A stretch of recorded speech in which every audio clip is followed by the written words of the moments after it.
Okay, so get this. We're going deep into AI today. AI, huh? Yeah. And more specifically, how Americans are feeling about it, Right. all that jazz. Mm. You send over this report, AI at the Crossroads, Yeah, and it is uh, quite the hot topic right now. it really is. It's not just like a tech thing anymore, it feels like. No, AI is becoming something we're all having to figure out I think you're right. how to navigate it, Yeah. how to handle this super powerful force that's like changing everything. It's going to impact every single one of us. Exactly. And what I think is so fascinating is just how quickly AI has become like a normal conversation. Right. It's something you talk about at dinner. Yeah, totally. Like this report highlights that 77% of voters have heard of AI. Wow, really?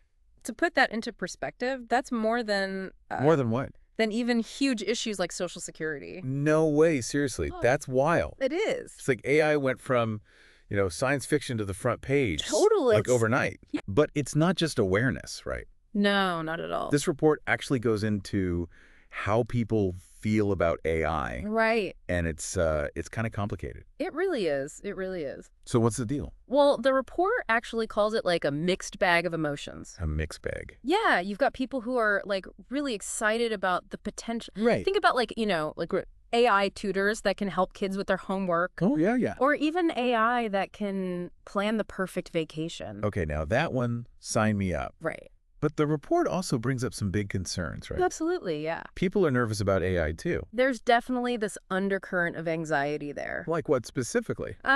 Particularly when it comes to AI making decisions. Decisions. Yeah, but without any human oversight.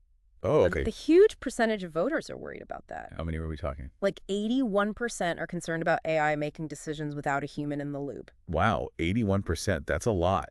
It is. Yeah, I can see why. It's one thing to have, AI picking a movie for you on Netflix. Sure. But it's totally different when it's making like life or death choices, Absolutely. Those are really different stakes. So would you, for example, hand over your credit card to an AI?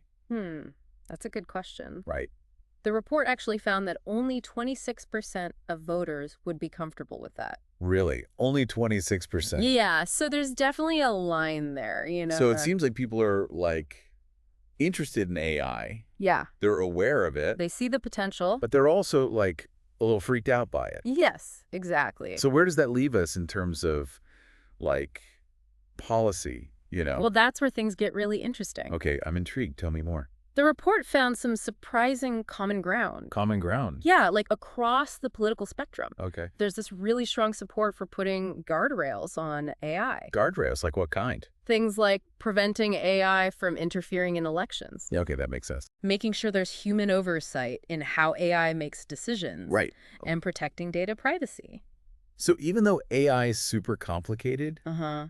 it sounds like people kind of agree on the things they don't want it to do.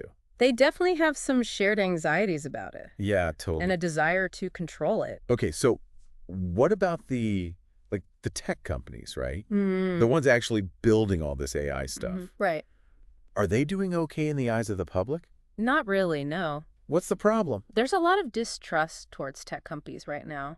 Like people don't trust them. Less than half of voters believe that tech companies can self-regulate AI. Really? Effectively. I mean, Less than half. yeah, there's this feeling that the whole move fast and break things mentality, Right. it just doesn't work when we're talking about something as powerful as AI. I mean, I guess it makes sense, right? We've seen those data breaches, the privacy scandals. It's hard to just like blindly trust these companies to do the right thing. It's hard to just take their word for it. Especially with something like AI. For sure. So what about the government then? Yeah. Can they step in and, be the heroes here? Well, that's another tricky spot. How so? The report found that 56% of voters don't trust the government to regulate AI well either. Really? So nobody's happy. Yeah, it seems like there's just this overall lack of trust in institutions to handle this responsibly. That's a lot for policymakers to deal with. It really is. So who do people want to see in charge of AI? Well, that's what we're going to get into now. Okay, because it can't just be more politicians and tech CEOs, right? You're right. I have to imagine people want more than that. The report makes a really good point. Okay, what is it? Figuring out AI isn't just a job for those people. Okay. People want more voices at the table. Like who? like academics, ethicists, and maybe most importantly, everyday people. Okay, so not just the usual suspects. Yeah, we need fresh perspectives. That makes sense. I mean, AI is going to affect all of us. Exactly. So, yeah, it's only fair we get a say in how it develops. Exactly. So tell me more about this. Who are these everyday people? Sure. So the report emphasizes that voters are really calling for independent organizations Okay. and neutral third parties. Neutral third parties. Yeah, people who don't have a financial stake in these AI companies. Okay, so no conflicts of interest. Exactly. That's They're right. looking for experts with, like, a strong moral compass, Interesting. people who will put safety and fairness first ahead of profits. That's a pretty clear message from the public. It is. They don't want to hand over the future of AI to big tech No. or the government. You're right. They want a more ethical approach A more balanced approach. and one that involves more people. Definitely. So what does that actually look like? Well, let's dig into that next. Okay, because this is getting really interesting. Yeah, we're going to get into some specific recommendations. Specific recommendation. Yeah, like how to actually turn this desire for ethical, human-centered AI into a reality. Ooh, okay, I am definitely here for that. We'll unpack all of that in part 2 of our deep dive. Awesome, can't wait. So we've talked a lot about how people feel about AI, but the AI at the Crossroads report doesn't just stop there. Right. It actually dives into some really specific recommendations. Okay, so what can we actually do about all this? Exactly. It's not just like a bunch of statistics and worrying. Yeah. It's about, okay, here are some actual steps we can take I like that. to, make things better. So where do we even begin? Well, the report starts with Congress. Congress. Yeah.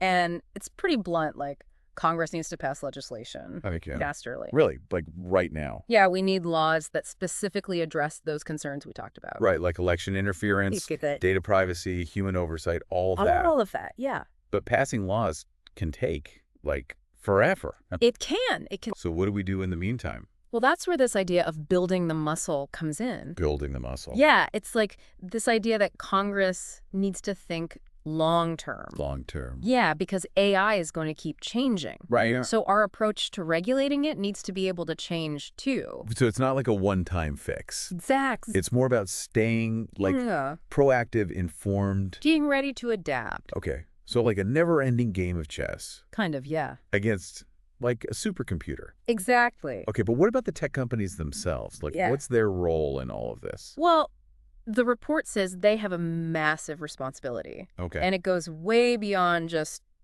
making money. Beyond profit. Yeah, they're being called upon to, like, prioritize safety and fairness and transparency. In how they develop AI. Exactly, in their whole AI process. That's a big ask. It is. Are we really expecting them to, like, slow down? Yeah. Change how they do things? The report argues that they kind of have to. Right. It's about moving away from that, From that move fast and break things. Exactly, and being more deliberate. More ethical. Yeah, exactly. I can practically hear Silicon Valley groaning right now. Yeah. But do they really have any incentive to do this, Well, there's a good argument for self-regulation. Okay, like what? Think about it.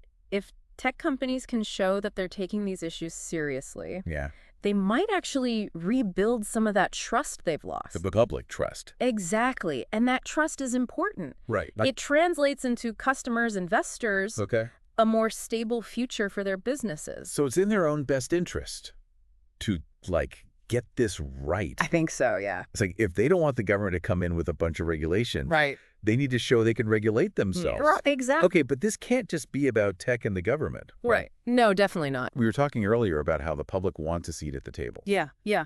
So what does that actually look like? Well, the report is really big on public awareness and education. Okay, like what does that mean? Well, for one, people need to be informed about how AI actually works, how it's going to affect their lives, Right. and how to protect themselves. Like, we need to become AI literate. Yes, exactly. Like, it needs to be a thing. It really does. So we can all, like, participate in these conversations in a meaningful way. Exactly. And it's about more than just understanding, Okay, like what? It's about raising your voice, engaging in discussions about AI, advocating for policies that align with your values. So what does that look like in, like, real life? Okay, so the report actually has some pretty specific policy recommendations. Okay, let's hear them. One big one is election security. Oh, yeah, that's a big one. Imagine, like, AI being used to spread misinformation, Right. manipulate voters. That's scary. It's a scary thought. It's like we're already struggling with disinformation as it is.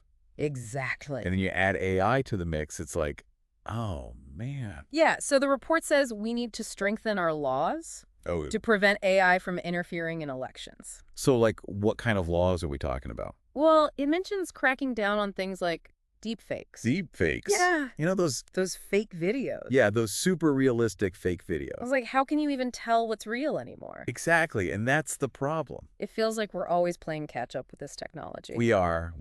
Okay, so what else is on the list? Another big one is data privacy. Data privacy, right? Like, think about all the information you share online. It's a lot. It is. It's your shopping habits, your location, your messages, everything. And all of that can be used by AI. It can. It's a goldmine for AI. Okay, so what do we do about it? The report says we need stronger protections in place. Like what? Well, they talk about updating existing privacy laws. Well, to account for, like, the unique challenges that AI poses. So it's not just those cookie pop-ups we have to worry about. No, it's much bigger than that. Okay, so what are some specific things they recommend for data privacy?